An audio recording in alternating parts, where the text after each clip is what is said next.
Hey guys welcome back to my YouTube channel. मु आज आउ गोटे नुआ ब्लॉग धरिकी पड़े आसी। आज यू ऑल नो काली थिला पणा संक्रांति आउ आपण माने समस्त जानचंदी पणा संक्रांति होची हम ओडिया मानकर नववर्ष। हैप्पी न्यू ईयर टा हमर पणा संक्रांति रे हमें सेलिब्रेट करथो। तो पणा संक्रांति रे एते सुंदर दिन रे मु प्रथम आरंभ मोर मंदिर कर शाढ़ी पिंधिकी जाइली जेहेतु ओडिया घर झील तो संस्कृति परंपरा तो बजाय रखा पड़ो। मंदिर में बहुत भल पणा दिया हुए मैंने बना हुए सेठिकार जो पूजारी मैंने अच्छा बहुत भल पणा बनी से पणा देखिए मत इच्छा है मु भी घरे एथर पणा बनइबी। मैंने सबुथर आम घरे पणा बना हुए किंतु एथर मु बनइबी बोली डिसाइड करथिली। सेथिपई हमर जहाँ जहाँ सामग्री थिला सबु गुड़ाक काटी कुटिकी बेल पणा करके दही हाँ मु बेल आउ दही को मिक्स करके गोटे पणाटा बनाती।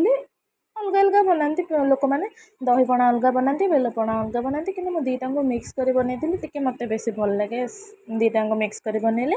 तापर सब फल पकईकि पणाटा पी देती आ बहुत ही टेस्टी होता समस्ते भी पीला मो घर समस्त भल लगे।